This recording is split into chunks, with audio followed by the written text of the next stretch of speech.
Okay, now the pattern I found was on the 2-day time frame. Okay, so let's all get on over to the 2-day time frame for those of you who actually want to follow along.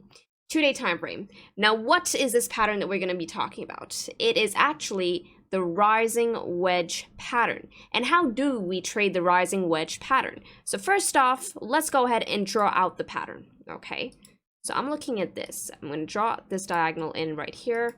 I'm going to draw this right here. Now, this was the rising wedge on the 2-day time frame that I'm looking at. Now, usually to understand whether or not we have confirmation on a rising wedge pattern, I usually look for that volume. I'm looking for a certain volume profile. So let's go ahead and turn on our volume.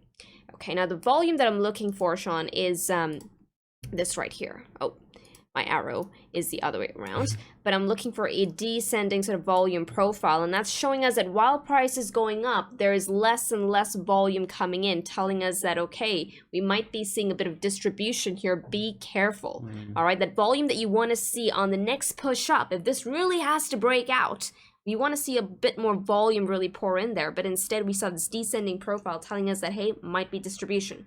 So now what happens here is that, okay, we're seeing this uptrend, right? But what makes a rising wedge a bearish pattern? Because a rising wedge, Sean, is a bearish pattern, but it's the break, guys, that makes it bearish. Okay, exactly. Before then, the pattern has not triggered. It is the break that makes it a bearish pattern. And what do you know? We actually got the break right here on 7th of April, right? Now let's go ahead and take the measured move. Now to take the measured move of the rising wedge, all you got to do is take the very beginning, right, the widest part of the wedge. You take that measured move and then you place it on the break, right? And that would take us all the way down to $73.68. Now I'm just sort of reading off of my scale right there. We don't have to be too exact, but we're looking at that area as the next measured move of the pattern. So we have more to go on this move then. Yeah, I mean, it's not, and you know, it sort of alludes back to the volatility. We saw volatility flashing 80, telling us that, hey, much of the move is done. Yeah, we could see a bit more oomph from the bears, but much of the move is done, because compared to what the bears actually caught right here, okay, which was a good 19%, 19 to 20%. What do we have now for the edge on just this measured move, on just the pattern play? That's only at 9%. Okay, only at 9%. I'm clearly very, very spoiled trading crypto. But that's a 9% move, okay, compared to the 20 that you actually managed to catch if you actually took the break of the pattern. Now, this is the measured move.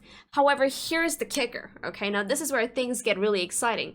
Sean, if I get on over to the weekly time frame, all right? Now, I have a measured move right there, and I go ahead and turn on my Mango Dynamic.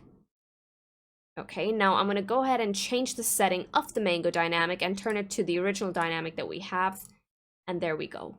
Ooh. Yes, so there's confluence on the Mango Dynamic. Now, we've been using the dynamic to help us with that trend, telling us, hey, where's the trend at? Are we still bullish? Are we still bearish, right? Is it time to be prudent?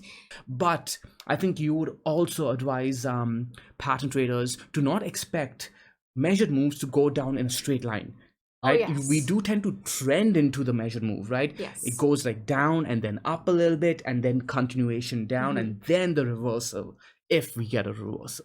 Yeah, so it doesn't have to move down in one fell swoop. I mean, we could see an ebb and flow before we actually get down to the measured move.